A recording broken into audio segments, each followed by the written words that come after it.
This is the Harley Davidson latest news. RevelatorAlf.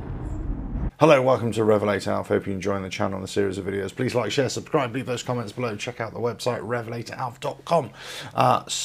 In this video, I'm going to be talking about the Harley Davidson latest news. Harley Davidson released a 30-year anniversary of the Fat Boy, dressed all in black.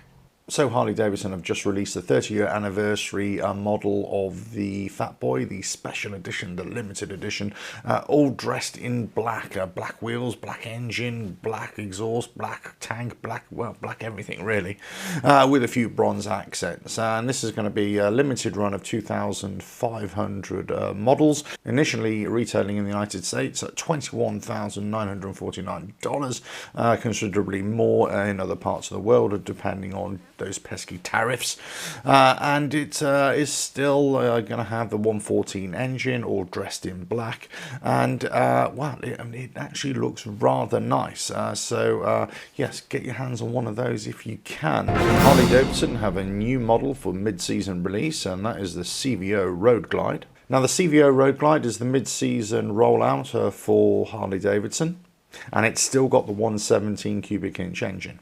It's also been fitted with the Harley Davidson Connect system, and it has that RDRS with ABS traction control, hill hold mode, and all the other kinds of good stuff. Updates with the infotainment system come with a Boom Audio 30K Bluetooth headset as well.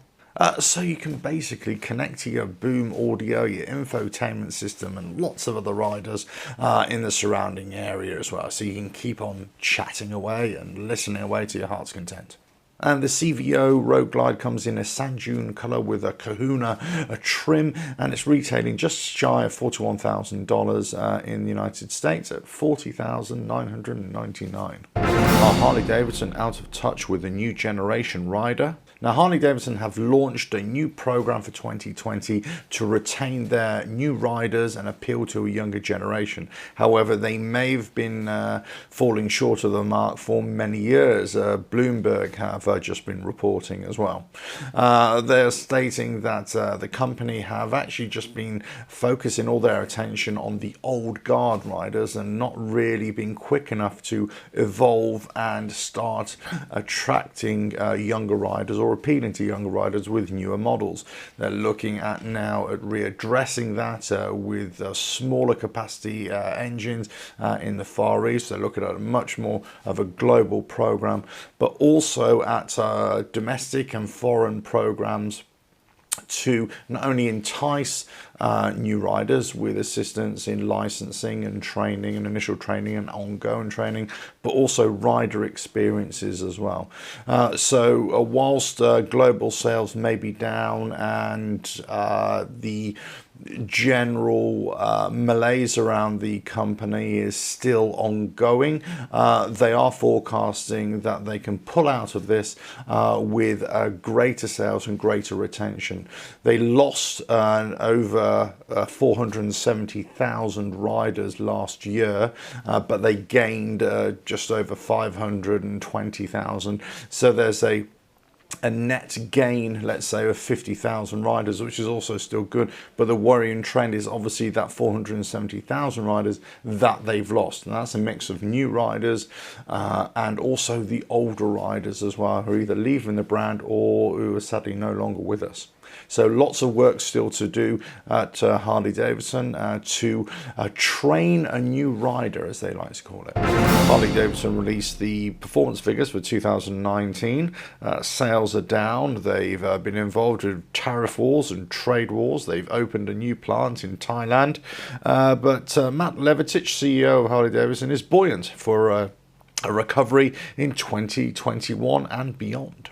Now, continuing on the finance theme, Harley Davidson recently released their 2019 figures, their performance figures. And there was a general downturn in sales right across the globe, apart from Asia, which saw a marginal increase in sales there. And the same could be said for their commercial properties and also their merchandising as well, which also marginal decrease in sales and performance. Now, they have been subject to sort of trade wars and tariff wars all over the globe. They have opened up the new Thailand plant, and they are shifting some of the production from US-based operations to Thailand as well. And that will be to service Far Eastern markets, but also possibly to global markets as well, and thus being able to circumnavigate the tariffs imposed on the United States by other countries, but are not imposed on Thailand. So that's how they can still export many of their motorcycles, many of their products around the world, but not be subject to tariffs. So in that regard, that's good business thinking.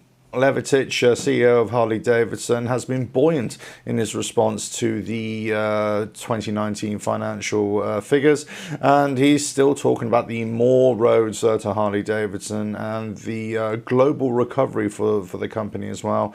They're saying they're on track. They're saying they're on track to recover the sales and actually start having an increase in sales, and they're probably looking at 2021, 2022 for this plan that they've been working on for the last couple of years to come to fruition. They are looking, as I say, the Far Eastern sales at the global program now, but also at a recovery within the domestic markets, most notably in the United States. You can now get a Harley Davidson in the form of a truck, either a Ford F-150 or a GMC Sierra 1500.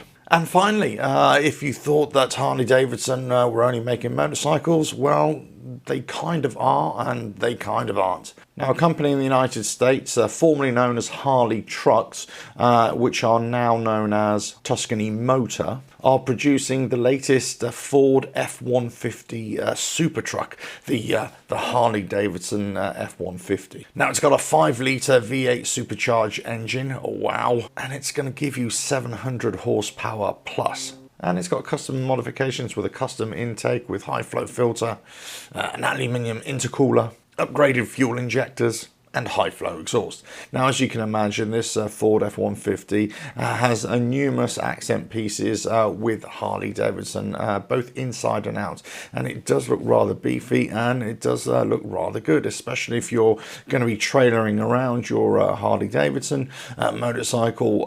Then having it being pulled around by a Harley Davidson truck is probably the way to go. I can certainly see this as a great selling tool if you run a dealership or any kind of Harley servicing garage somewhere. So this would be a great tool. However, it comes at a hefty price.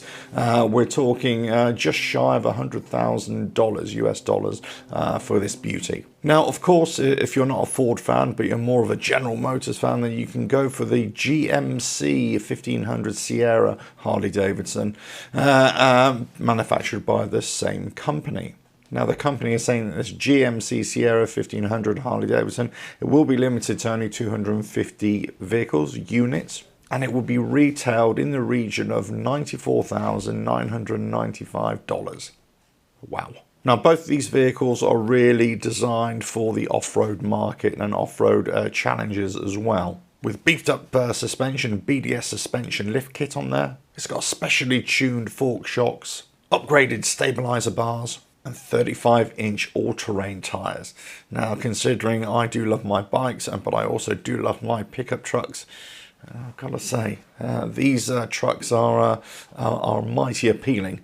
But yes, at that price, you really have to love your trucks. So there we go. That's the Harley Davidson news for this week. Please like, share, subscribe, leave those comments below. Check out the website RevelatorAlf.com, and I will catch you again very soon. Bye now.